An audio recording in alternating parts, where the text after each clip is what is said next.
Mana yang video 1 tadi? Ya, silakan Mas. Silakan ambil punyamu yang mana?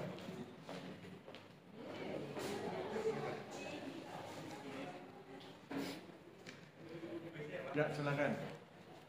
Yang lain mohon nanti perhatikan yang disampaikan narasumber ya. Kalau nanti Anda ingin komentar, silakan komentar. Silakan duduk, santai aja. Ya, kita dengarkan. Assalamualaikum warahmatullahi wabarakatuh. Waalaikumsalam warahmatullahi wabarakatuh.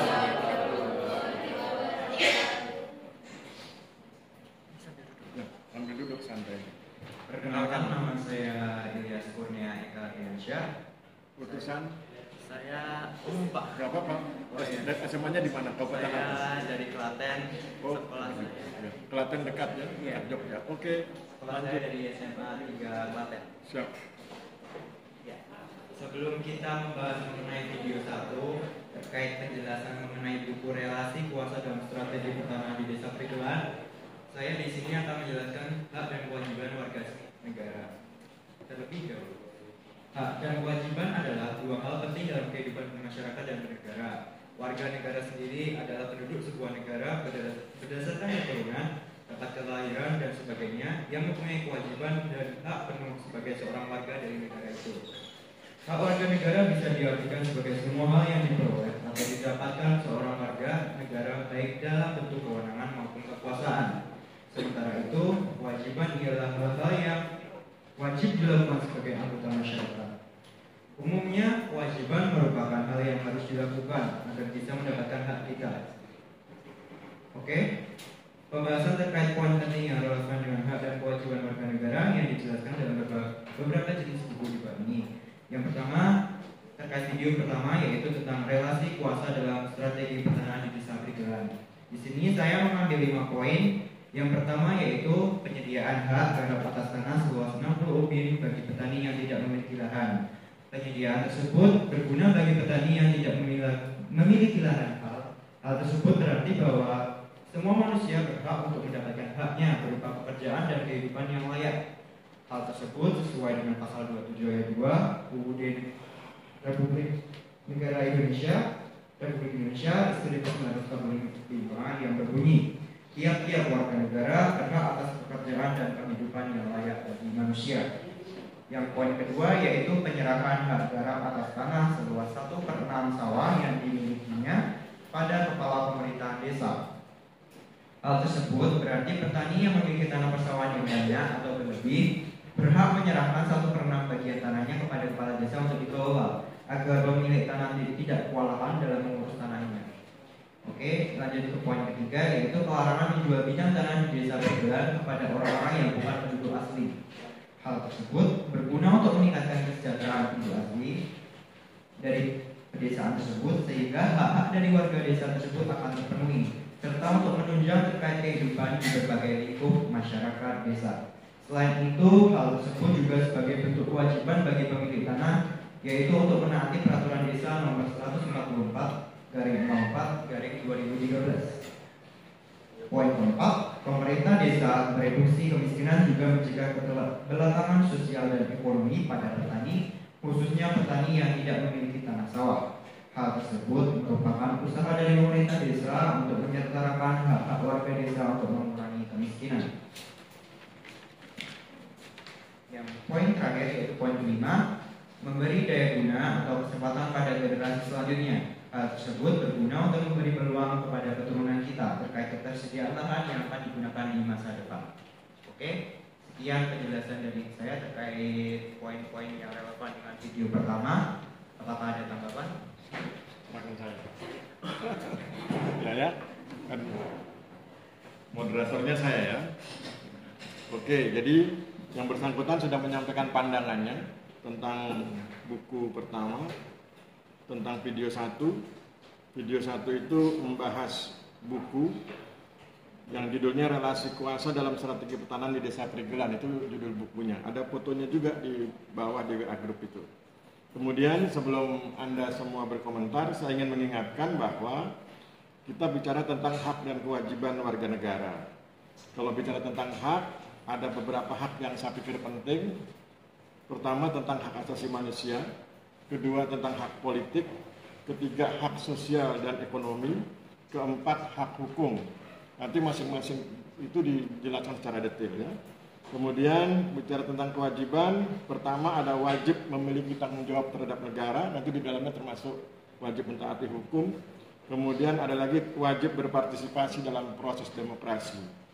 Ini nanti dalam rangka pemilu 2024 ya. Itu, silakan yang ingin berkomentar. Ada? Hands up, angkat tangan, kemudian bicara. Ayo. Yang ingin komentar silakan angkat tangan. Ya, satu, silakan berdiri Mas dan disebutkan nama ya, karena direkam. Perkenalkan nama saya Faisal Sri Komukas. Izin menanggapi dari poin-poin yang sudah disampaikan oleh saudara Ilyas. Poin-poin itu sudah sangat menggambarkan dari pentingnya video tersebut. Namun saya ingin menanyakan terkait dengan penerapannya. Di situ kan pertanahan, di situ kebijakannya diambil alih oleh pemerintah desa. Apakah memang ada hak yang dapat dikasihkan ke pemerintah desa, bahwasanya pemerintah desa dapat mengatur nih kebijakan pertanahan, padahal kebijakan pertanahan kan harusnya diatur oleh Kementerian ATR BPN. Yang pertama itu. Yang kedua terkait dengan tadi penyetaraan antara orang yang tidak punya lahan sawah dengan orang yang punya lahan sawah nih. Orang yang tidak punya lahan sawah itu kan nanti dari peraturan yang dibuat oleh pemerintah desa tadi akan mendapatkan tanah. Itu di prakteknya di kita di Kementerian ATR BPN juga ada reforma agraria. Apakah program itu sama atau dia beriringan atau saling mendukung atau memang berbeda gitu? Dan perbedaannya itu seperti apa? Dan prakteknya di lapangan pun reforma agraria pun sebenarnya tidak menjamin terkait dengan kebijakan itu.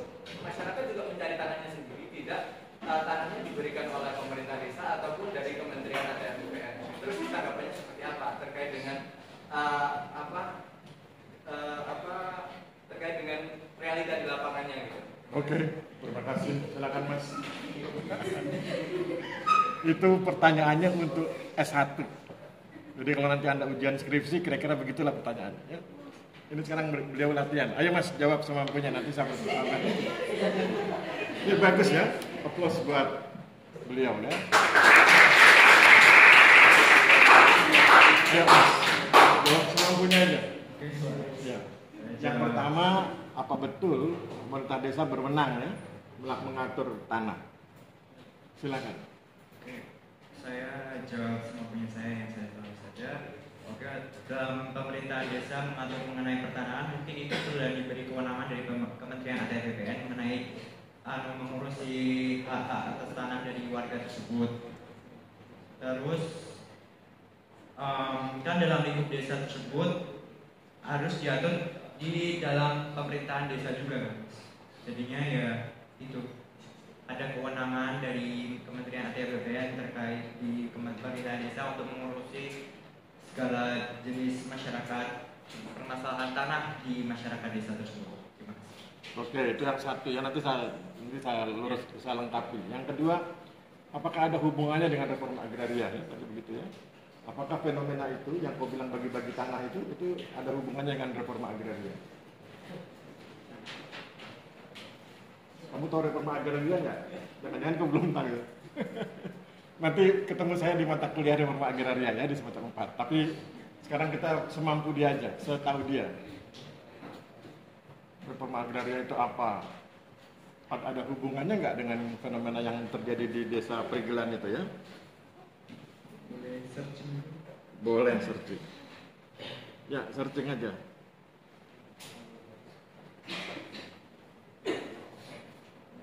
Nanti baca bukunya di perpus ya kalau ada waktu.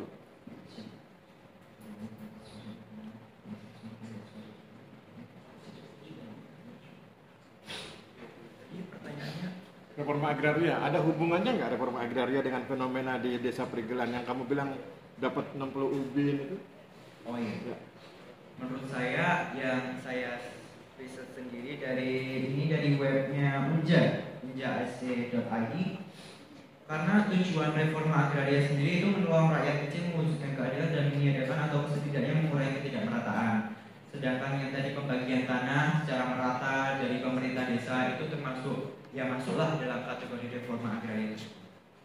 Oke, sekarang saya tambahkan ya, saya lengkapi. Pertama, apakah pemerintah desa punya kewenangan? Jawabannya punya. Terus kalau pertanyaannya apa kewenangannya? Mereka berwenang mengelola tanah-tanah di wilayahnya. Dasarnya apa? Dasarnya peraturan Menteri Dalam Negeri, bukan Kementerian PUPR BPN. Terus pertanyaannya bagaimana dengan sertifikat Pak Aris?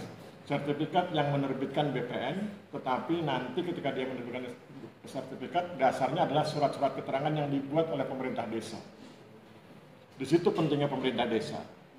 Dia buat surat keterangan, misalnya begini, Anda ingin bikin sertifikat, kemudian akta jual belinya belum ada atau tidak ada, maka kemudian dibuatkan yang namanya berita acara kesaksian.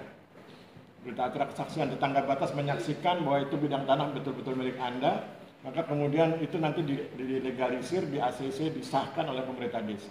Demikian seterusnya, banyak sekali surat-surat keterangan tanah itu yang dibuat oleh pemerintah desa, yang itu digunakan oleh BPN sebagai dokumen awal, baru kemudian dilakukan dokumen-dokumen selanjutnya. Jadi begitu.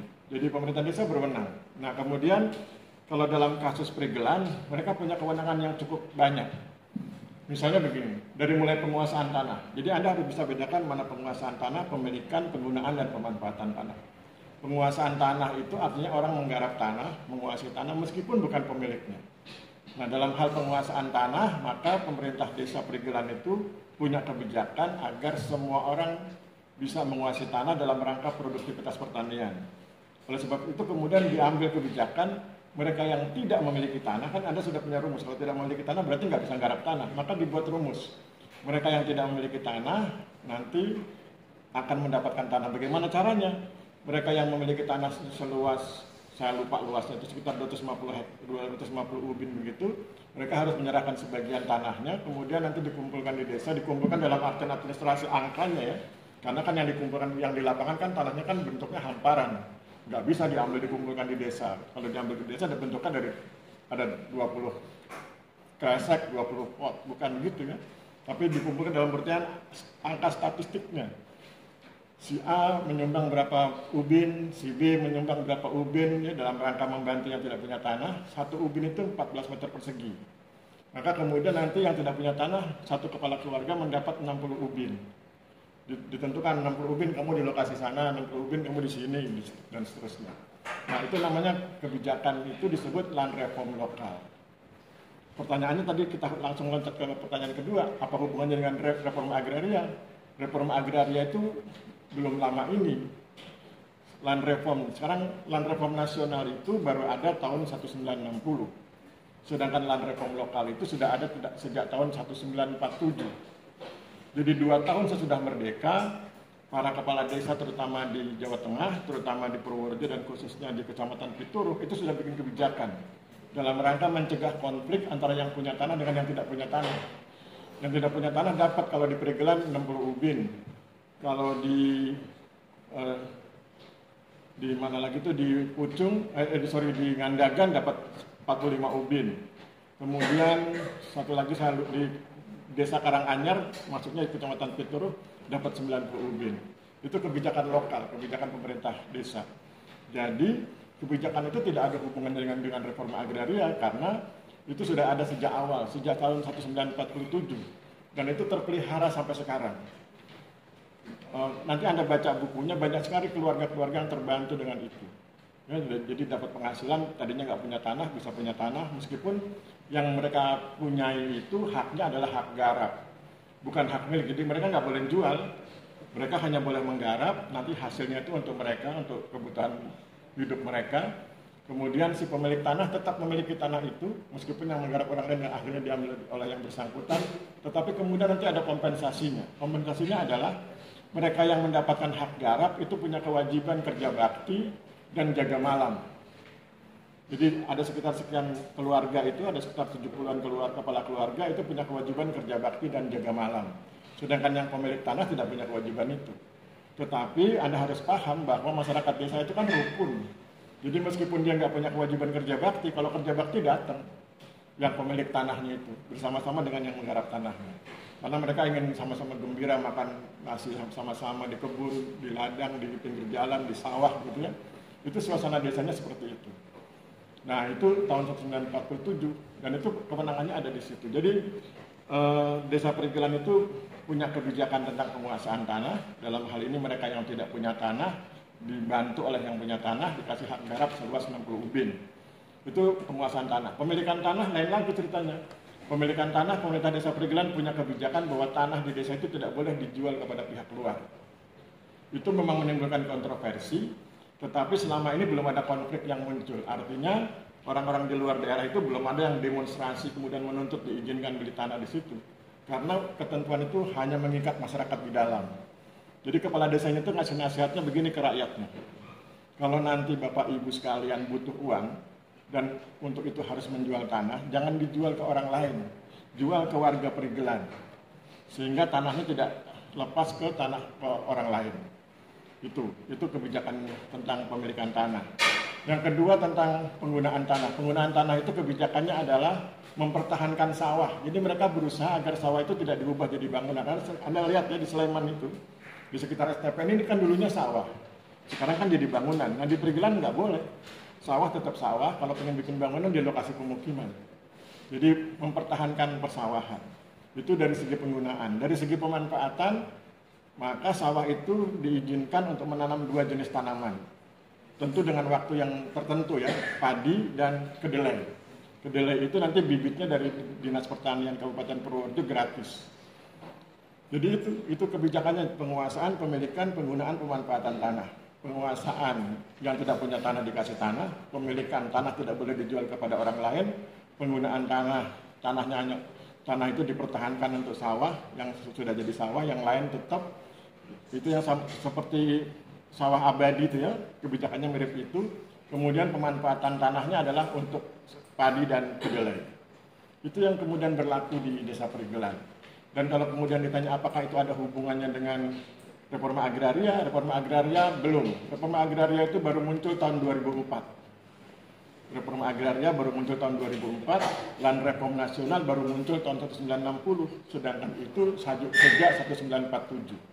Ya, jadi begitu ceritanya. Oke, ada yang ingin tanya lagi atau komentar? Dipersilakan. Nggak ada? Kalau nggak ada kita cukupkan ya narasumber satu. Applause buat narasumber satu. Terima kasih.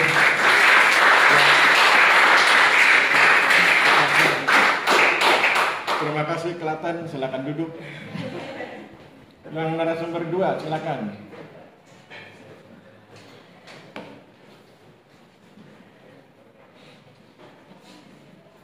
Silakan yang mana Mas? Ya, silakan.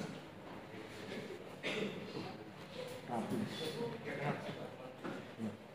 Nah, kita dengarkan, perkenalkan dulu Mas, dari mana? Nama? Assalamualaikum warahmatullahi wabarakatuh. Waalaikumsalam warahmatullahi wabarakatuh. Selamat siang, salam sejahtera bagi kita semua. Yang terhormat Bapak Aristiono Nugroho dan rekan-rekan yang berbahagia.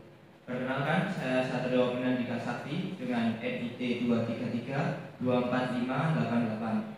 Saya alumni dari SMA Negeri 1 Sukoharjo. Oke. Siap, Sukoharjo ya. Nanti senior Mudi Sukoharjo lihat. Oke. Lanjut. Mohon izin teman-teman, pada kesempatan kali ini saya akan menyampaikan materi terkait hak dan kewajiban warga negara serta implementasinya dalam video kedua ya. Terlebih pertama-tama mungkin sebelum saya menyampaikan implementasinya, terlebih dahulu saya akan menyampaikan pengantar mengenai definisi warga negara, hak dan kewajiban.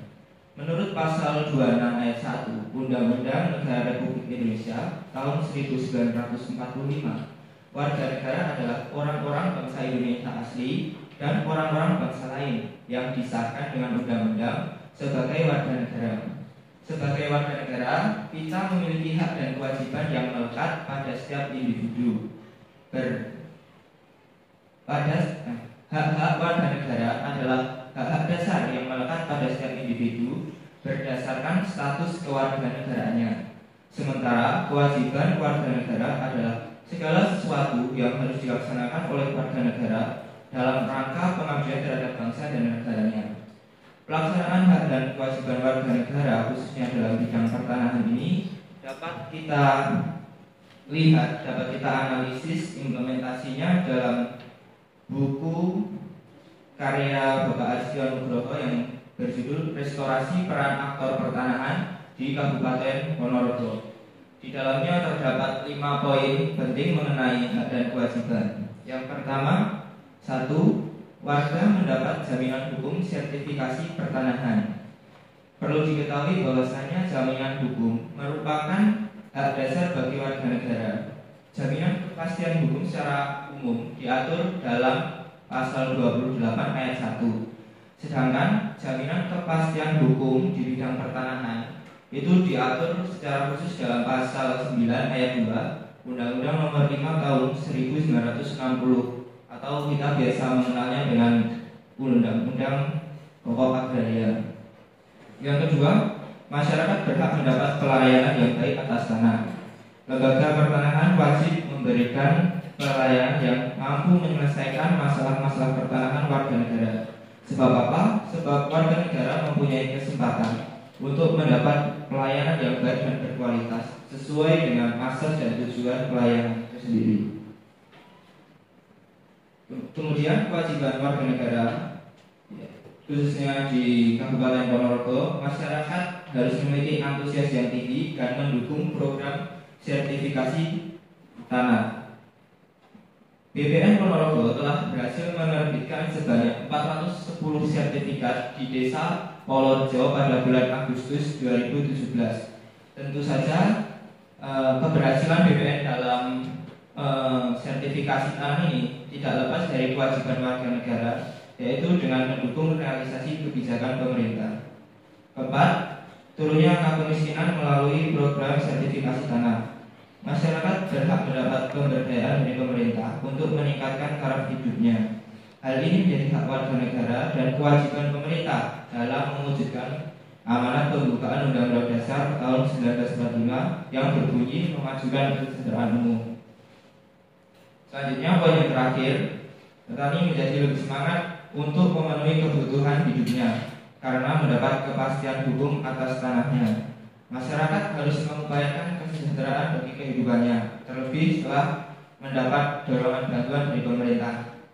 Ini merupakan kewajiban bagi setiap warga negara karena diperlukan untuk menjamin keberlanjutan hidup dan kebijakan selanjutnya. Sekian analisis mengenai hak dan kewajiban warga negara di Kabupaten Ponorogo dari saya.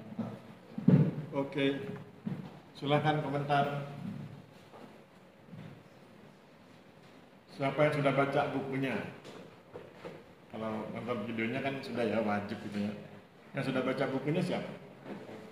Ada di perpustakaan itu ya, nanti hubungi Pak Yosef. Siapa yang nggak kenal Pak Yosef? Semua kenal ya, kan itu friend ya. Nggak ada pertanyaan. Masa kita bebaskan dia nggak ditanya? Manja sekali nanti narasumber kita ini kalau nggak ditanya. Ayo, siapa? Sukarela. Tanya aja suka-suka. Asal jangan tanya pacarnya namanya siapa, jangan. Siap, sudah putus. Oh, sudah putus. Ah, ini pengumuman, sudah putus. Oke. Kamu dari mana? Dari Sukoharjo ya? Siapa? Ya, diri Mas. Thanks. Diri. Silakan. Ya, langsung. Kenalkan, saya Idris Kurniaga Firsa. Oke, pertanyaan saya kan tadi terkait ada penurunan angka kemiskinan. Oke, selanjutnya mengenai kan dalam Ponorogo itu kan masyarakatnya banyak, jadi penurunan angka kemiskinan. Apakah dalam pemerataan hak atas tanah, pemberian tanah itu dampaknya cukup besar atas menurunnya kemiskinan di daerah tersebut? Datanya ada juga. Terima kasih. Oke, terima kasih. Supaya dia nggak terlalu merdeka ya, dan enak aja dia cuma ngomong sebenarnya kita nggak nanya ya. Oke, silakan Mas. Apa betul ada penurunan angka kemiskinan, dan kalau betul apa rasionalitasnya ya? Apa reasoningnya? Apa penjelasan akal sehatnya? bahwa ada hubungan antara penurunan angka kemiskinan dengan sertifikasi hak atas tanah, ya. Ayo Mas, jelaskan. Baik, sebelumnya saya mohon izin untuk mencari sumber referensi terkait untuk menjawab pertanyaan dari saudara Ilyas.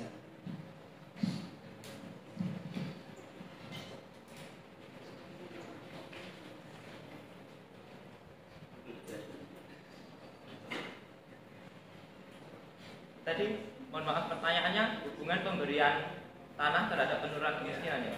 Ya.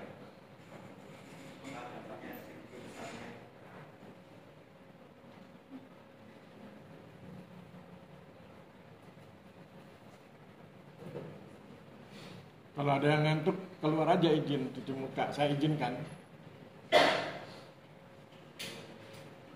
Ada yang ngantuk, izin keluar Pak, cuci muka atau istirahat sebentar, hirup udara segar di luar. Kalau saya di sini enak, ada AC, segar. Hari ini AC-nya bagus. Di kelas lain itu AC-nya kurang bagus, panas.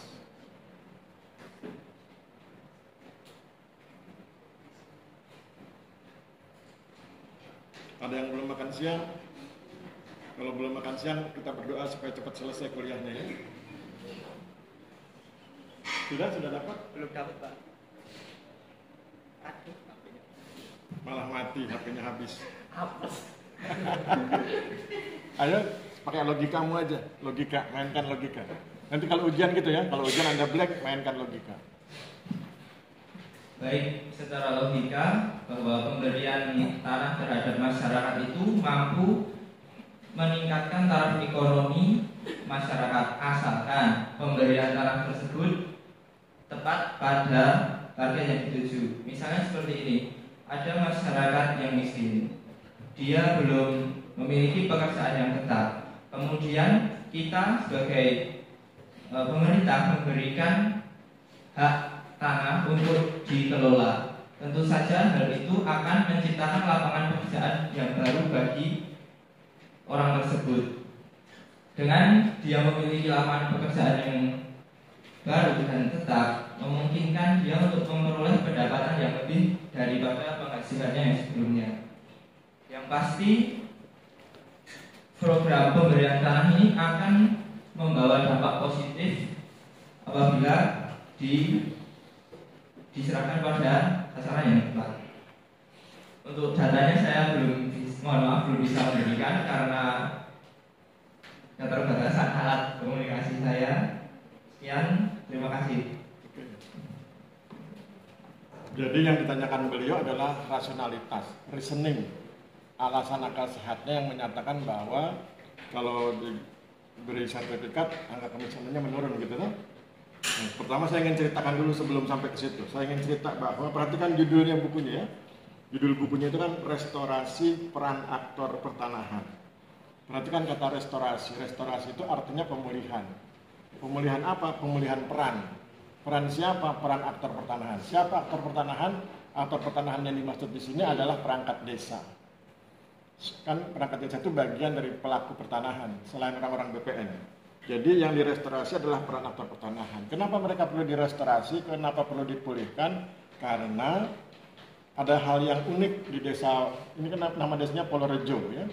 Lokasi penelitiannya di desa Polorejo. Desa Polorejo, kabupatennya Ponorogo. Di desa itu sejak tahun 2008 sampai dengan tahun 2013 menolak semua program kantor pertanahan. Saya ulang kalimatnya. Di desa Polorejo itu pada tahun 2008 sampai tahun 2013 menolak semua program kantor pertanahan. Kenapa mereka menolak? Karena mereka trauma dengan pertanahan. Apa traumanya? Pada tahun 2008 mereka bikin sertifikasi massal. Mereka bikin semacam panitia gitu, berkasnya semua dikumpulkan, kemudian diserahkan kepada seseorang, bayar duitnya, kemudian orang itu lari.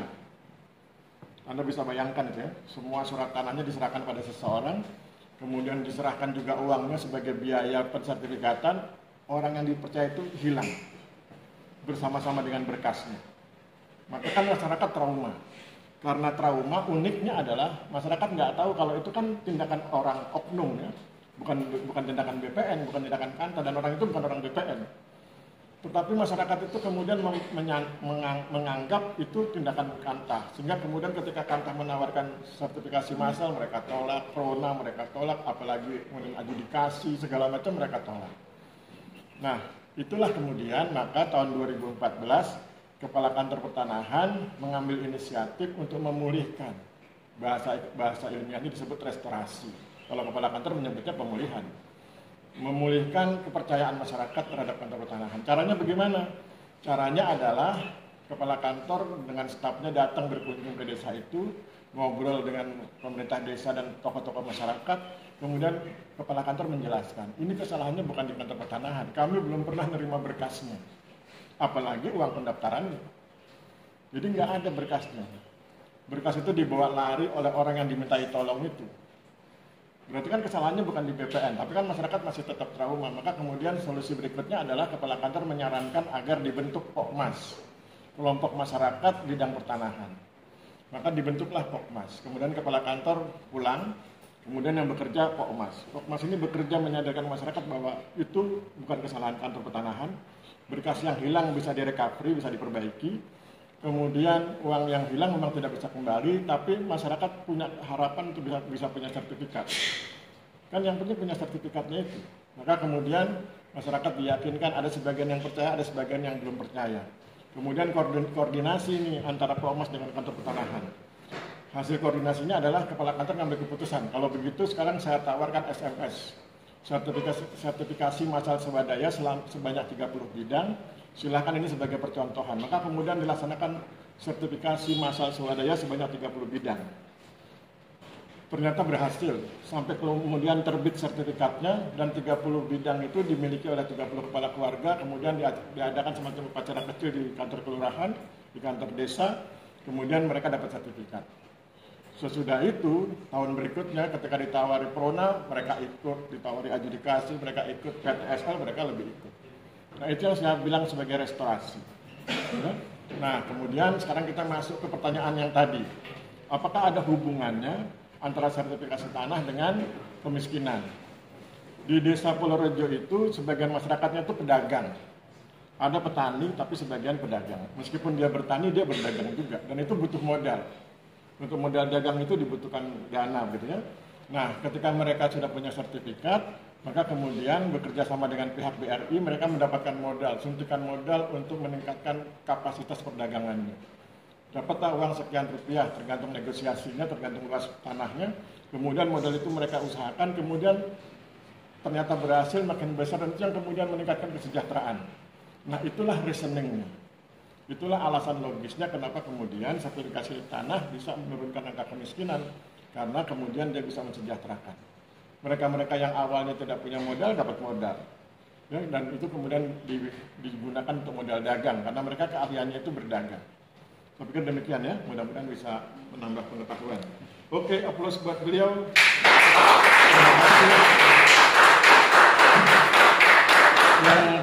Terima kasih. Yang terakhir, video 3, siapa tadi? Silakan maju, Mas.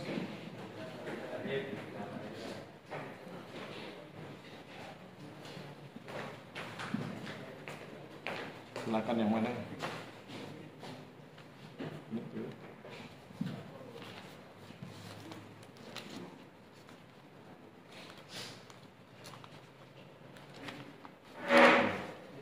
Oke.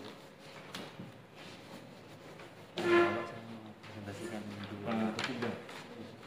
Ya, ini dalam dua versi, satu yang hak dan kewajibannya bisa. Oh iya. Yang digabungkan. Oh iya. Oke. Silakan. Santai aja.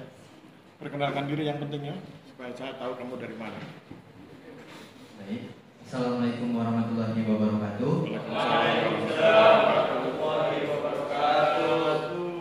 Perkenalkan, nama saya Fikri Pradip Aju. Saya berasal dari Sulawesi Utara. Kabupaten mana? Kota Mobagu. Kota Mobagu. Oke, aplaus buat Kota Mobagu. Ya.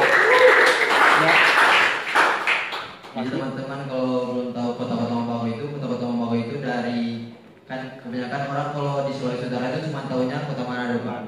Jadi Kota Mobagu itu terletak di, pokoknya dia 4 jam dari Kota Manado.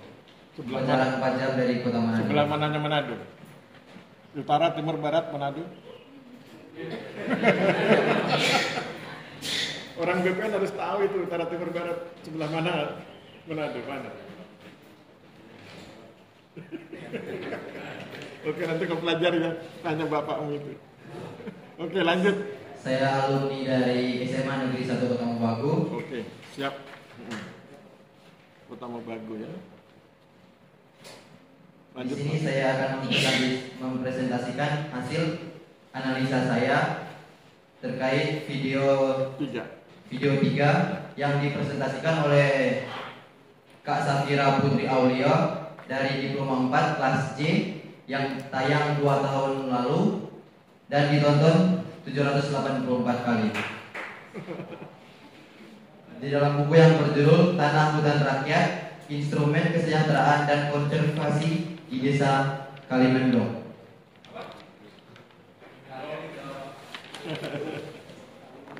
Jadi sebelum kita masuk di poin-poin hak dan kewajiban, saya akan menjelaskan dulu apa itu hak dan kewajiban warga negara. Jadi yang dimaksud dengan hak warga negara itu meliputi hak-hak yang harus didapatkan dan diterima secara penuh dan bertanggung jawab. Sementara kewajiban warga negara adalah tindakan-tindakan yang wajib dilakukan oleh warga negara untuk memenuhi tanggung jawab mereka terhadap negara. Jadi hak itu apa yang harus kita dapatkan dan kewajiban itu apa yang harus kita berikan kepada negara. Di sini saya ingin mempresentasikan dalam 2 versi. Yang pertama versi yang digabungkan, versi yang saling berinteraksi, hak sama kewajiban. Yang kedua versi yang dipisahkan. Jadi haknya sendiri, kewajibannya juga sendiri. Yang pertama, hak warga negara. Hak untuk menikmati dan menggunakan sumber daya alam seperti hutan dengan tanggung jawab dan keberlanjutan. Yang kedua, hak untuk mendapatkan perlindungan dari pemerintah dan tokoh masyarakat terhadap kesejahteraan mereka. Yang ketiga, hak untuk berpartisipasi dalam upaya menciptakan kesejahteraan masyarakat, termasuk meningkatkan pendapatan dan menciptakan suasana damai.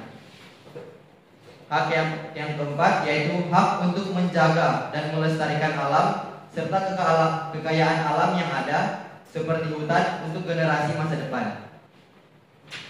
Berikutnya kewajiban warga negara. Yang pertama, kewajiban untuk menanam bibit albasia dan berperan dalam pelestarian alam seperti hutan untuk menjaga kelestariannya.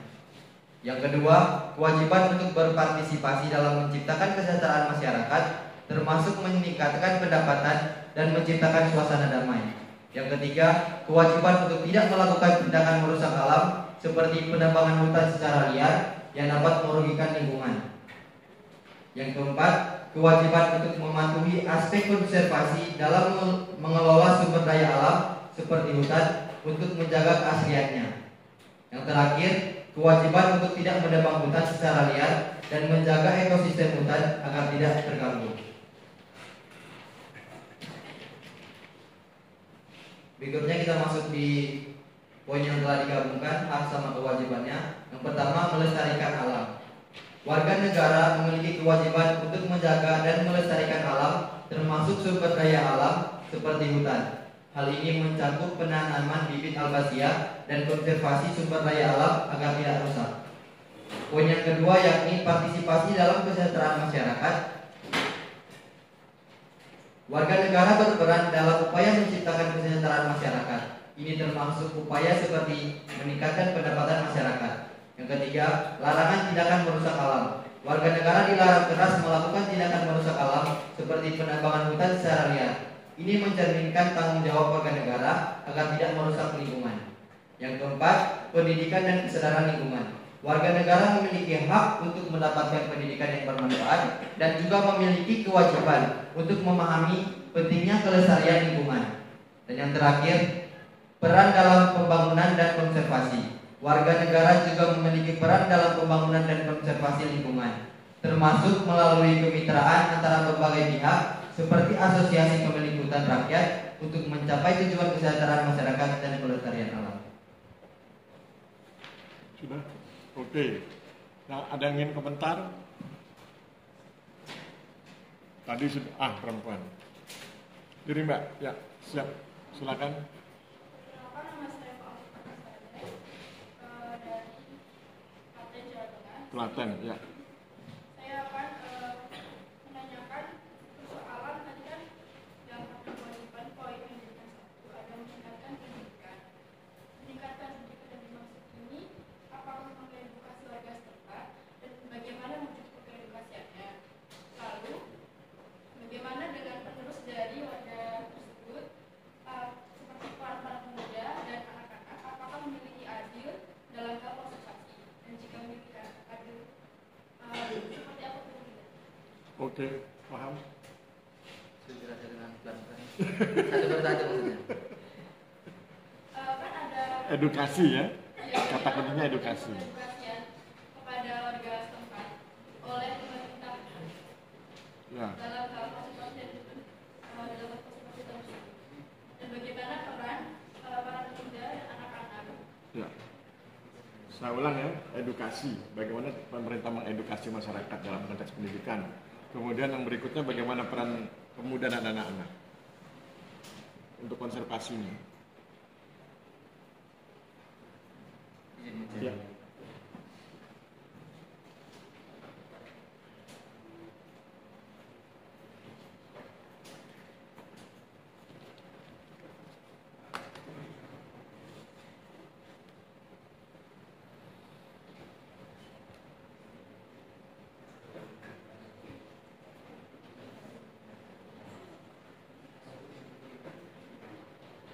Ya, ini mikrofon sambil kau nyari bahan ya, kau cari jawaban. Ya, sambil nunggu narasumber menyiapkan jawaban karena dia harus googling. Saya ingin jelaskan di buku itu ya. Jadi judul bukunya kan Tanah Hutan Rakyat. Tanah Hutan Rakyat, Instrumen Kesejahteraan dan Konservasi di Desa Kalimendo. Tanah Hutan Rakyat. Tanahnya itu tanah rakyat, bukan tanah kehutanan, bukan tanah negara. Anda harus bisa bedakan mana yang tanah milik kehutanan dan mana yang milik rakyat. Di kasus Desa Kalimendong itu tanahnya tanah milik rakyat. Kemudian tanah itu berada di wilayah yang topografinya itu membahayakan. Membahayakan itu artinya mudah longsor dan erosinya sangat besar ya. Sehingga kemudian dibutuhkan terapi fisik, yaitu dikonservasi. Bentuk konservasinya adalah dihutankan. Jadi kemudian maka disebut sebagai tanah hutan rakyat karena hutannya itu di atas tanah rakyat. Maka disebut sebagai tanah hutan. Tanahnya milik rakyat, hutannya juga milik rakyat. Bukan milik perhutani, bukan milik Kementerian Kehutanan. Dan itu kemudian nanti dikelola dengan baik. Nanti saya jelaskan kalau beliau sudah jelaskan bahwa itu kemudian menjadi alat untuk membangun kesejahteraan sekaligus konservasi lingkungan ya. Oke? Sudah ketemu? Belum. Saya lanjutkan karena dia belum ketemu jawabannya. Saya tambahkan bahwa nanti kalau Anda sempat baca bukunya di perpustakaan, dalam buku itu diungkapkan pelaksanaan kewajiban masyarakat desa berupa pengelolaan dan pemanfaatan sumber daya tanah. Jadi mengelola dan memanfaatkan tanah itu kewajiban masyarakat desa dan kewajiban itu dilaksanakan dalam bentuk konservasi. Ya. Kemudian dari hasil pelaksanaan kewajiban itu mereka akan mendapatkan haknya. Haknya apa? Haknya kesejahteraan. Ya.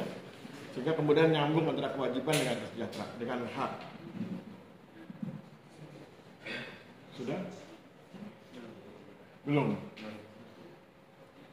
Merek HP-mu apa? Gitu ya. Kalau HP-nya canggih sebentar itu. Kalau HP saya ini kalau saya klik langsung keluar semua jawabannya. Ada? Belum? Bagaimana cara mereka pemerintah desa mengedukasi? Oh, ganti HP.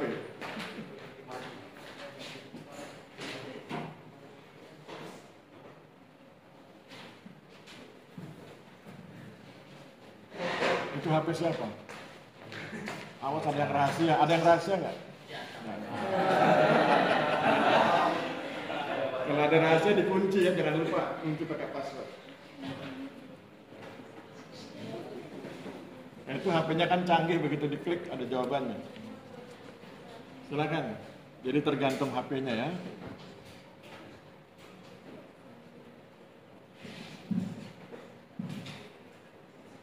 Jadi peran pemerintah dalam mengedukasi masyarakat tentang pentingnya kelestarian lingkungan itu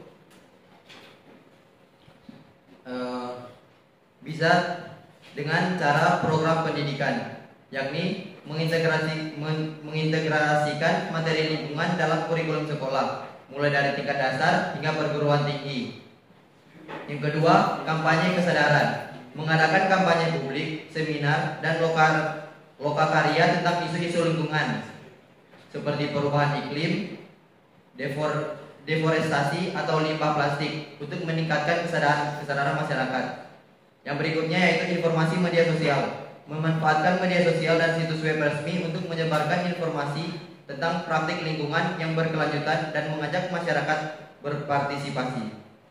Pertanyaannya berikutnya itu peran pemuda dan anak-anak dalam pelestarian lingkungan. Berikut beberapa peran mereka, yakni peran pendidikan. Anak-anak bisa diajarkan tentang pentingnya lingkungan dan bagaimana menjaga serta melestarikannya sejak dini. Yang kedua, kesadaran. Pemuda dan anak-anak dapat membantu meningkatkan kesadaran tentang isu-isu lingkungan seperti perubahan iklim, deforestasi, dan polusi. Yang ketiga, yakni aksi nyata. Mereka dapat terlibat dalam kegiatan-kegiatan nyata seperti membersihkan pantai, menanam pohon, dan mengurangi konsumsi plastik. Oke ya, jadi tadi yang nanya siapa? Ya, yang dia jawab barusan itu makro. Makro itu artinya kebijakan makro, bagaimana mengedukasi masyarakat dan bagaimana peran pemuda, tapi dalam konteks makro, bukan di lokasi Kalimendong. Ya. Jadi kalau itu dilaksanakan di kebijakan lain, misalnya ada pantai, di Kalimendong nggak ada pantai. Siapa di sini yang orang Temanggung? Angkat tangan, Temanggung. Mana orang Wonosobo? Kalimendong itu di Wonosobo. Nah, orang Temanggung, orang Wonosobo itu tahu bahwa Kalimendong itu nggak ada pantainya, ya. Dia gunung, ya. Oleh sebab itu, kalau tadi pertanyaan bagaimana mengedukasi warganya, nanti Anda baca di buku itu ada prosesnya. Jadi kepala desa itu ada sekitar 7 orang, itu bergiliran, dan ini prosesnya berlangsung selama 40 tahun. Mengedukasi warga selama 40 tahun dari masyarakat yang awalnya tidak menghargai lingkungan menjadi masyarakat yang menghargai lingkungan. Dari awalnya tidak ada hutan menjadi ada hutan, dari awalnya hutan itu tidak menghasilkan menjadi menghasilkan. Itu butuh waktu 40 tahun. Kalau Anda baca buku saya itu ada butuh waktu 40 tahun, dan itu kepala desanya silih berganti, saling bergantian membimbing warganya. Pertama yang mereka lakukan apa? Pertama yang mereka lakukan adalah mendidik warganya agar tidak boros. Mendidik warga agar tidak boros, karena fenomena di Kalimendong itu di masa lalu warganya itu boros. Borosnya apa? Mereka kalau bikin pesta besar-besaran, tetapi kalau untuk biaya sekolah mereka sangat pelit sekali. Kemudian ada mitos rambut gimbal. Mitos rambut gimbal itu kalau ada orang punya rambut gimbal dibikin upacara, yang upacara itu makan biaya besar. Oleh sebab itu kepala desa bilang tidak usah lagi pakai mitos rambut gimbal. Kalau mau dipotong silakan dipotong. Upacaranya biasa aja, sederhana. Yang penting kemudian mohon kebaikan kepada Tuhan agar yang bersangkutan kemudian jadi orang baik. Jadi yang boros dihentikan. Sesudah itu langkah berikutnya adalah menghormati pendidikan. Tadi kan mereka boros untuk hal-hal yang lain tapi pelit dalam hal pendidikan. Maka sekarang kemudian mereka diajarkan, yuk sekolahkan anaknya. Awalnya mereka malas menyekolahkan anak, sehingga kemudian di masa lalu pendidikan tertingginya hanya SD. Kemudian berkembang menjadi SMP, SMA, dan sekarang sudah banyak yang perguruan tinggi. Itu berarti perbaikan pendidikan. Langkah berikutnya adalah penghormatan terhadap lingkungan. Bagaimana caranya tanah-tanah yang tadinya tandus itu, padahal dia punya topografi yang relatif berpotensi bencana, maka kemudian ditanami. Tanaman pertama yang harus dipilih adalah Albazia. Kenapa Albazia dipilih? Karena Albazia itu punya umur, kalau sudah umur 8 tahun bisa dipanen dan sangat komersial, uang nilainya itu besar. Oleh sebab itu kemudian pemerintah desa bekerja sama dengan Kementerian Kehutanan, ada yang namanya kredit tunda tebang. Kredit tunda tebang itu artinya kalau Anda punya Albazia, Anda butuh uang untuk misalnya anak sekolah, Anda bisa ngambil kredit, jaminannya pohon Albazia itu. Nanti kalau sudah ditebang, itu untuk membayar pelunasan hutang.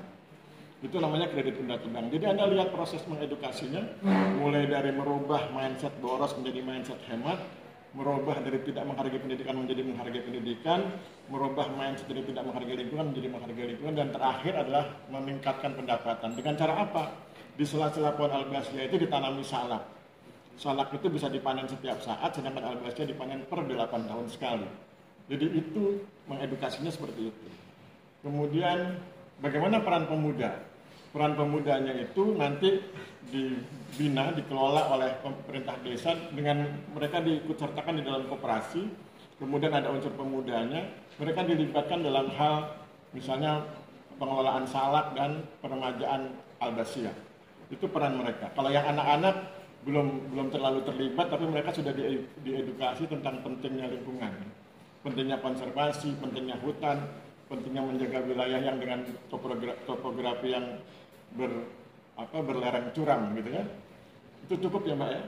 Oke, aplaus buat narasumber 3. Terima kasih. Terima kasih. Kota Mobagu ya. Oke, sekarang giliran saya presentasi. Anda lihat di WA Group.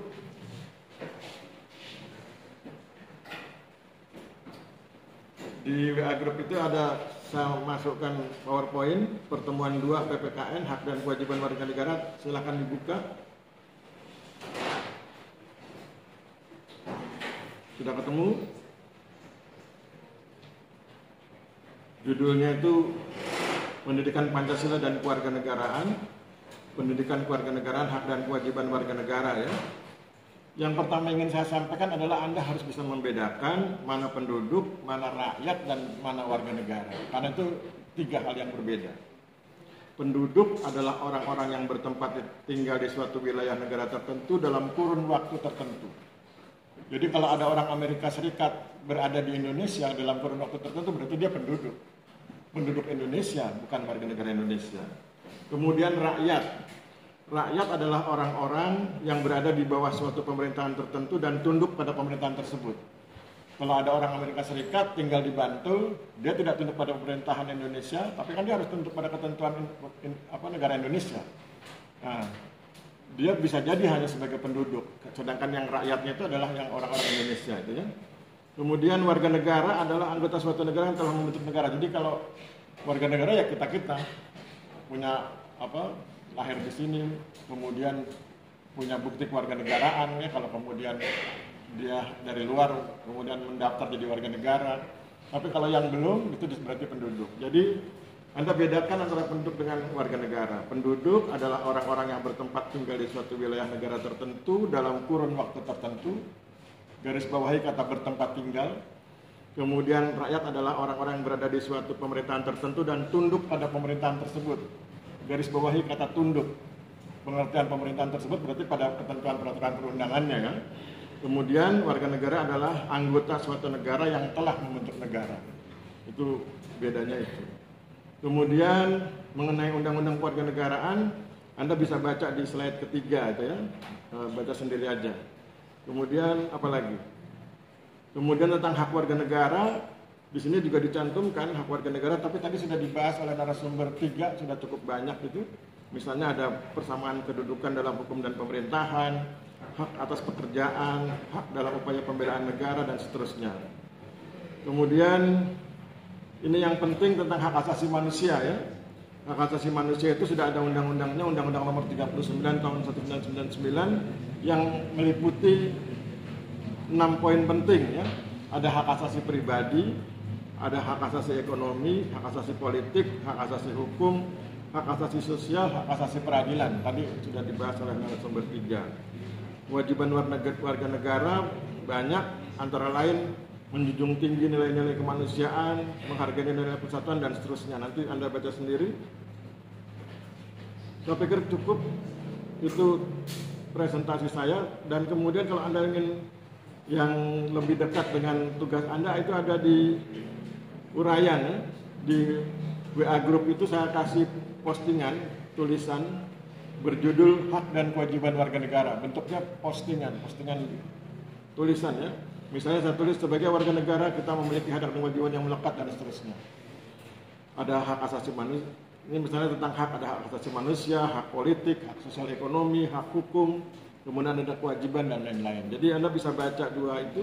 Yang pertama bisa Anda baca PowerPoint-nya, dan yang kedua bisa Anda baca postingan saya di WA Group yang berjudul Hak dan Kewajiban Warga Negara. Sampai di sini, kalau ada pertanyaan silakan. Kalau nggak ada, kita bubar. Nggak ada? Kalau nggak ada, kita bubar ya. Saya pikir cukup. Terima kasih. Kita akhiri. Wabillahi taufiq wal hidayah. Wassalamualaikum warahmatullahi wabarakatuh. Waalaikumsalam warahmatullahi wabarakatuh. Salam sejahtera buat kita semua. Terima kasih dan selamat siang. Siap.